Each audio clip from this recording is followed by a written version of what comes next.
And it's a wonderful way to celebrate Israel, I think, to celebrate Israeli culture and the fact that Israeli culture draws from so many other cultures as well around it. It really is the melting pot kind of experience there. Jews and non-Jews from dozens of countries who all somehow add their own little spice to the mix. And I think a lot of people don't realize this, but the majority population of Israel is Mizrahi, is Arabic, Sephardic, and what we would call Eastern Jews. And that's pretty amazing. Certainly in the founding of the state, they were a significant majority, and a lot of the underlying cultural norms of Israel are not actually European or Western, they're Middle Eastern. And one of the things I think many Westerners misunderstand about Israel, because it is such a modern and sophisticated place, just how Middle Eastern it is. And this is a great example of that. It's real hard to get a good pastrami sandwich in Israel. Like impossible, probably. But hummus, you can get a fantastic on every corner. Okay, so let's jump in. There's really only a handful of ingredients in hummus. One is the hummus itself. Hummus is named after the Arabic and Turkish and Middle Eastern variants of the word for chickpeas. The beans themselves are called hummus. So the same word applies to the chickpea and to the paste that's made with it. And really, technically, what we're going to make is hummus with tahina. Because you can have hummus any number of ways, and you can even eat it soft and mushed up without adding tahina. But we're going to add tahina. Here's my tahina. And my first tip for you is tahina is really the critical ingredient in hummus. It's the most significant part of the flavor. All the rest, salt, lemon juice, garlic, those are just flavors and everything else also. But tahina really lends that extra depth and special. It's both sweet and smooth. It smooths it out and makes the texture very different. And really gives it special. So use good tahina. That's one. It's not always available, so use whatever you got. But if it is available, it's worth using good tahina. Okay. The second thing I do, and the reason why it's here in the bowl, is tahina is like one of those things like peanut butter that gets thick at the bottom. And if you just pour, you're getting more of the water liquid part of the sesame paste and less of the sesame, which is where obviously the flavor is. And it can be very hard to mix it with a spoon in the jar. Very often the tahina will get like really compacted. So what I do is first I soften the whole thing in some hot water. And then I empty the whole thing into a bowl and stir it to make it a consistent texture. I do that with my peanut butter too. Then you can put it back in the jar and you get consistently good tahina or peanut butter, nut butter throughout the whole of the thing. Okay, so the recipe I use calls for a 15-ounce can of chickpeas. The can I had is actually a little bit larger, so I might have to adjust some of my other ingredients a little bit at the end. But one of the things we're going to do is taste it and adjust, taste and adjust, taste and adjust. Because every lemon is different, all the salts are different, all the olive oils are different, sizes of garlic is different, the taste of the tahina and the chickpeas can be different. So you really have to kind of finesse those few ingredients at the very end to get exactly that flavor that you want. Okay. All we're going to do is combine all the ingredients and blend them up in the blender. So I'm going to take this whole can. Now, I've already cooked these a little bit more. When I make hummus, that's tip number 2. I like to rinse the chickpeas out and then put them in a little bit of water on the stove and cook them for like 10 minutes. So they soften up even more.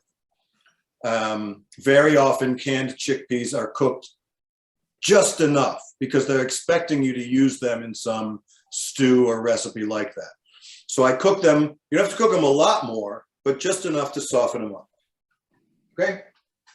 And then if you really, by the way, want a smooth paste, when you've done that, after you've cooked them out of the can, by the way, you can start from scratch. You can soak beans, cook them in the slow cooker, have them available. That's the most flavorful way to go.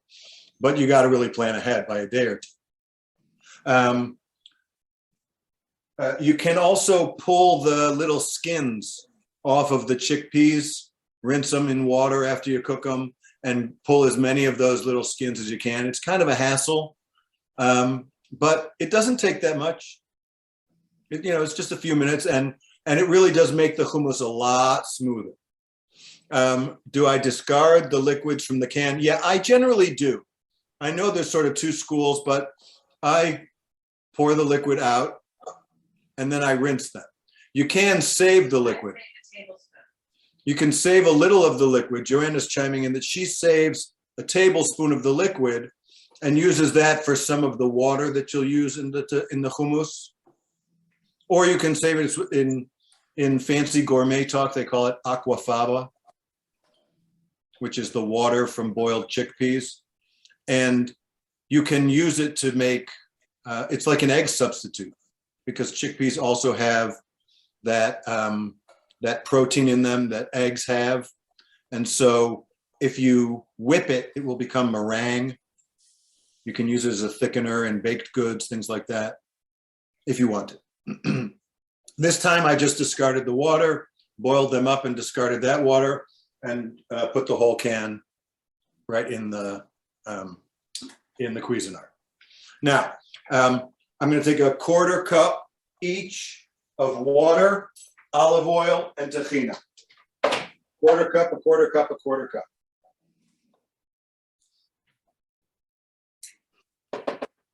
Tahina. And a little bit of water. And olive oil.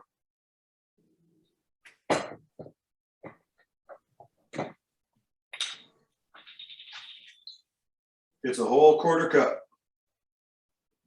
Although if you use less, it's okay. Use a little more water, a little less oil. If you want it to be a little less caloric, that's fine. It won't really affect the overall experience, just the nuance of the flavor.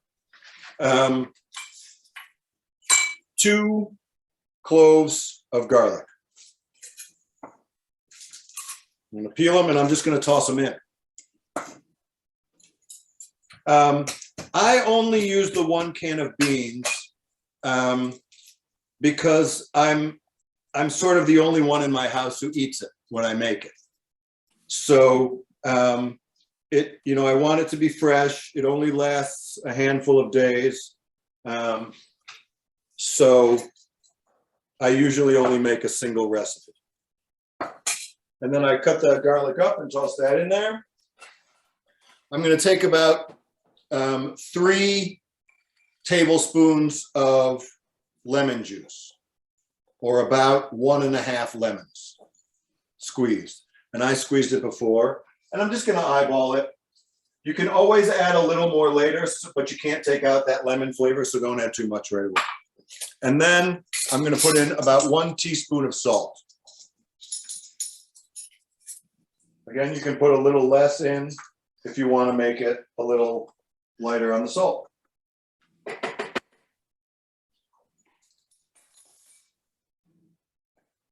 All right, and I think that's it, right? Yeah. So, salt, garlic, olive oil, lemon juice, tahina, and the chickpeas.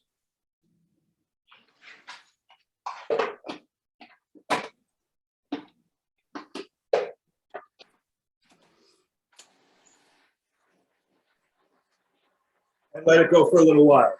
And then in the background, in your head, you can sing Israeli songs like Yerushalayim Shel Zahav, Avir Harim Tzalu Kayayim, and picture yourself in the Judean hills as the sun is setting over the desert. It's kind of beautiful, and you hear the Muslim call to prayer resounding through the alleys. And you can say, hey, I think there's some hummus. All right. Does anybody remember Ruthie Mazer? Ruthie that? Mazer used to sing that. We had a member, her name was Ruthie Mazer, and she sang a beautiful rendition of that song. It's a special memory of her. It's an amazing song. The history of it, the lyrics, the word, the whole experience, amazing.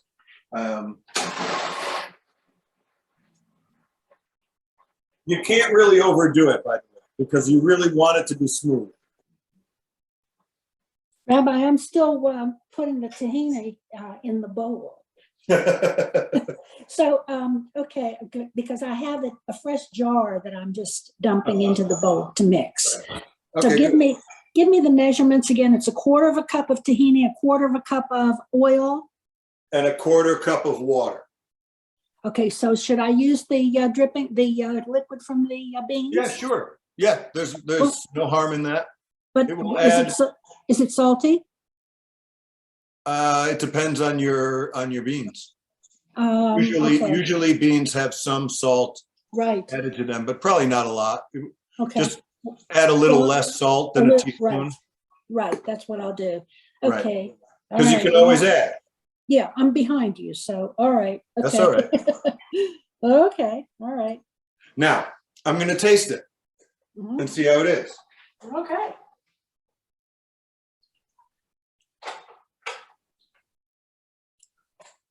That's pretty good. It's pretty darn close to what I want. I might like a little more lemon juice.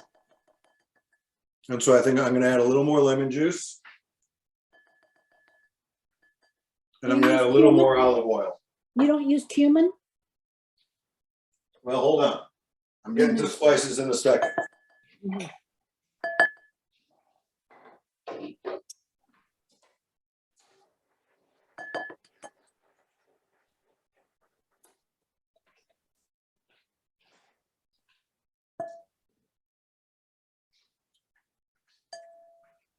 Yeah, that's a little better. Now, I love garlic, but the garlic flavor will develop over time. Ideally, you would chill this for at least an hour before serving it, so that all the flavors come together and it gets really, melded. And because it's raw garlic, it's going to be a strong, accentuated flavor and get a little stronger as it chills and over time. So I'm resisting the temptation to throw in another clove or two of garlic, because even though I want it to be a little more garlicky, I know it's gonna be. So I'm just gonna leave it like it is, and it's gonna be fine. Rabbi, how much garlic did you use? I used 2 cloves. Big ones? Yeah, big ones. Big The recipe I started with calls for 1. But like I said, I like garlic, so I used 2. Now, you asked about cumin. There's a number of different ways you can spice this, and however you do it, I would spice it lightly. Because again, you want this, just like this, to be sort of the star of the dish. You can use cumin or cayenne, but I'm going to use, I'm going to build a little plate here for us, and I'll show you what I'm going to use instead of either one of those. I'm going to use something afterwards instead of putting something into the hummus itself. But you could do that. You could add it right now. I'm so far behind you, Rabbi. I'm still mixing the tahini. Okay. That's all right. We'll take a breather, and it's recorded. Rabbi. It's recorded, so you can always go back and rewind and catch up in time. Yes, Arlene. How do we know what's good tahini? I mean, I went to Whole Foods yesterday and I was overwhelmed with, Right. whose brand is good, how much, and price was definitely all over the place. All over the place. Sometimes price is an indicator of quality, but really not always. And kind of at Whole Foods, I think it's really hit or miss that way. I don't know what to tell you. You got to try them out, right? Look for reviews. Look for reviews online, that kind of thing. In general, I'm going to be very biased. I don't know, maybe this isn't politically correct, but buy Arabic, right? I mean, sesame seeds are cultivated around the Mediterranean and in Arab countries. That's where good tahina comes from. So get that. There's probably also a California industry, so that's probably good. We use the stuff that we get at the farmer's market. It's called Cortas, Cortas. It's from Lebanon. They carry a number of their products, and they're vegan certified, halal certified, gluten-free certified. They're actually kosher certified by the KSA right back there. So, yeah. Rabbi, I bought mine from Trader Joe's. Yep. And it's parve. I think Piggly Wiggly here carries Cortas. There's another famous Greek foods company that does a lot of foods. It's like Kolinos, right? Something like Greek sounding, Kolinos. I'm blanking on it, but it's like that, and they make a good tahina. They make grape leaves and tahina and other kinds of Greek ingredients. Okay, so can you see here? Yeah, you can see here. Good. All right, here's what I'm going to do. Here's my plate, because I don't just want a little hummus for a snack, right? We're making hummus for dinner. I'm trying to have this be the center of the dish, but a lot of other things so as to fill out the whole dish. Okay, so spoon.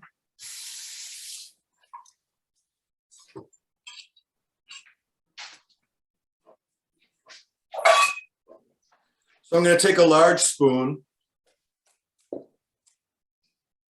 and make just a big heap in the middle of the plate.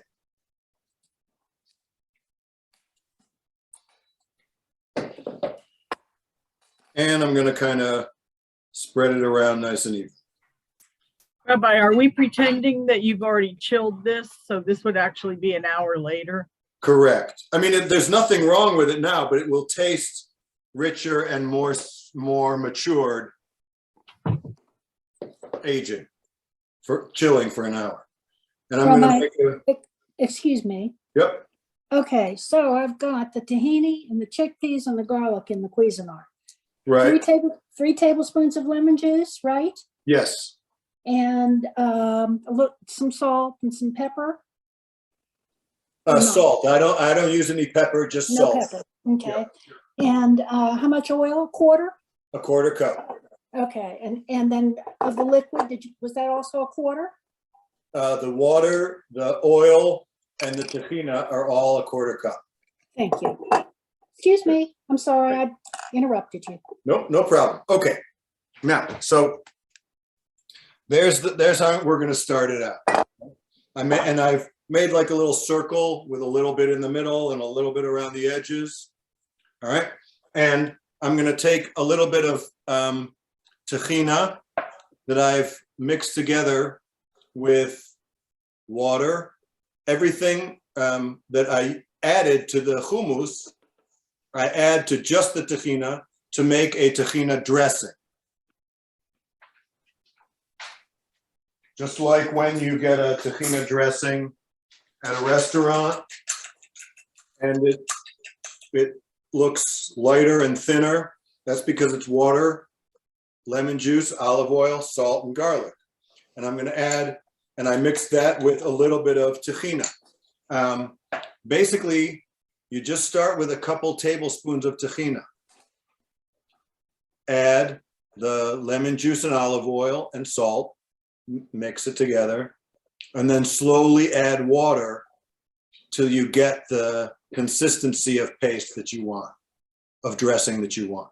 And you want it to be sort of not watery, but, you know, so that you can pour a little bit in the center. All right, so I just put a little bit right there in the center. Okay. Then I'm going to take za'atar. Za'atar is, in English, we call it sumac. It's an herb. And you can get it at my farmer's market. They sell it mixed with sesame seeds. And it's used in many Middle Eastern dishes. And so I'm going to take a pinch of the za'atar and sprinkle it around, just like that. And then, because I really like a lot of color, I'm going to take a little bit of parsley. Fresh parsley, not dried. And just very roughly chop it. Just a little. And I'm going to sprinkle that on there. Just like that. All right. Then I'm going to take a little bit of my olive oil and very lightly run it around over the top and kind of decorate it. You can put some lemon wedges out on that if you want. Now, this, just as it is, together, I have some pita warming up in the oven. This, just as it is wonderful, right? All really good. Yummy, delicious. But wait, we're going to take it up a notch.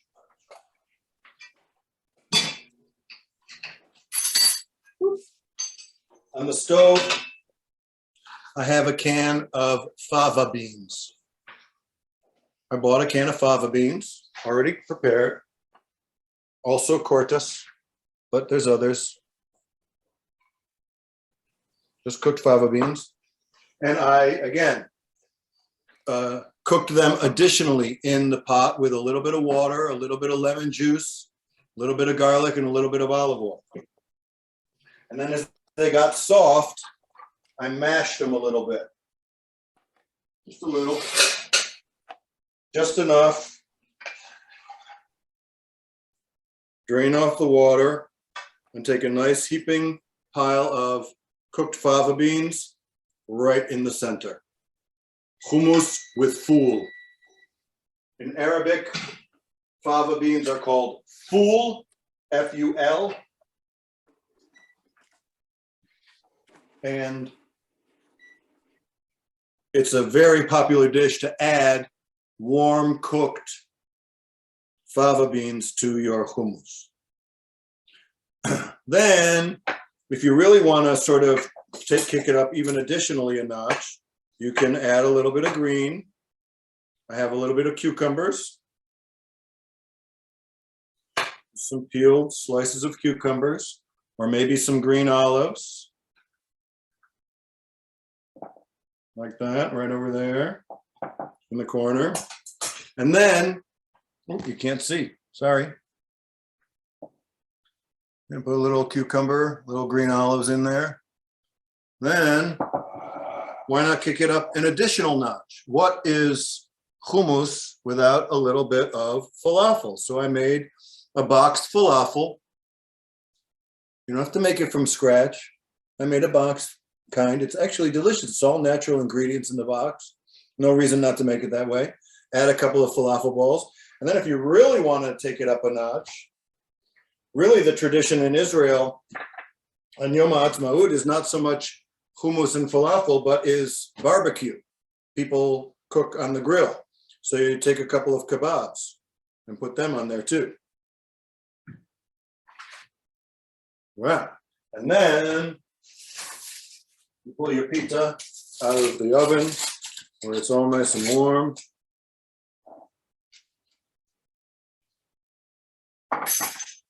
cut up your pita bread.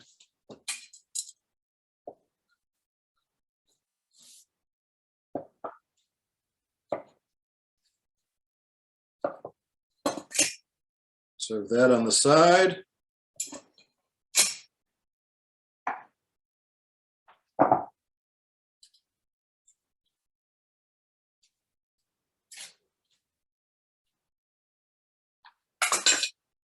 How about that? Can you see that?